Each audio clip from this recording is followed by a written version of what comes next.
ஓம் சாய்ராம். எனது அருமை பிள்ளையே, ஒருவனிடம் தர்ம சிந்தனை இருக்கும் பொழுது அந்த தர்மமே அவன் எதிர்காலத்தை பார்த்து கொள்ளும்.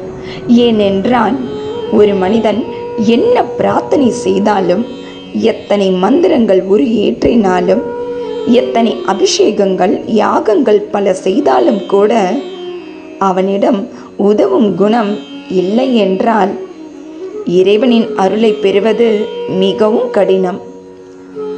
நீ இறைவனின் அருளை பெற விரும்பினால் உன்னிடம் இறைவனின் மேல் நம்பிக்கை குறைவாய் இருந்தாலும் பரவாயில்லை.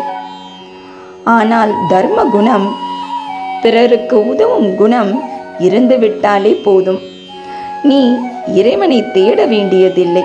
அந்த இறைவனே ஏதாவது ஒரு உருவத்தில் உனக்காக உதவிட உன்னை தேடி வந்து விடுவார். பிடிக்காத விஷயத்தை கண்டு கொள்ளாமலும், வேண்டாத விஷயத்தில் கவனம் செலுத்தாமலும், தேவையற்ற கேள்விகளுக்கு பதில் சொல்லாமலும் நீ இருந்தாலே போதும். உன் உடலும் உள்ளமும் ஆரோக்கியமாக இருக்கும். உன் உடலும் உள்ளமும் ஆரோக்கியமாய் இருந்தால்தானே உன்னால் பல முயற்சிகளை செய்துவிட முடியும்.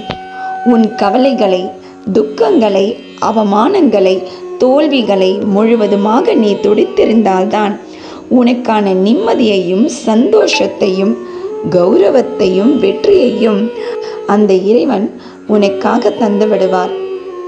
ஒரு நாளில் ஒரு முறையாவது உன் மனமொன்றி மனதார உளமாற சாய்ராம் என்று சொல்லி என்னை அழைத்துவிடு. உன் வாழ்வில் இதுவரை இல்லாத ஏற்றங்களையும் மாற்றங்களையும் நீ கண்டுணருவாய். இது என் சத்திய வாக்கு பிள்ளையே. இன்று புரட்டாசியின் ஏகாதசி. எம்பெருமானின் பாதத்தை தொட்டு விட்டு தானே எனது நல் தெய்வ வாக்கினை கேட்க வந்தாய். உன் வீட்டில் இப்போது சுப காரியம் ஒன்று நடக்குமா என கவலைப்பட்டு கொண்டிருக்கின்றாய். சரிதானே? நிச்சயம் நிறைவேறும். இந்த சாயின் ஆசையோடு நம்பிக்கையோடும் நீ முயற்சி செய். உனக்கு துணையாய் உன் அருகினில்தான் நான் நின்று கொண்டிருக்கின்றேன். நீ எண்ணிய காரியம் நிறைவேற கோவிந்த நாமம் ஸ்மரித்து கொண்டே இரு. உனக்கு இனி நல்லதெல்லாம் நடக்கும். வரும் வியாழன் உன் வீட்டில் சுப காரியம் ஒன்று நிகழ உள்ளது. அதை உனக்கு நானே நடத்தி கொடுக்க போகின்றேன். சந்தோஷமாக இரு.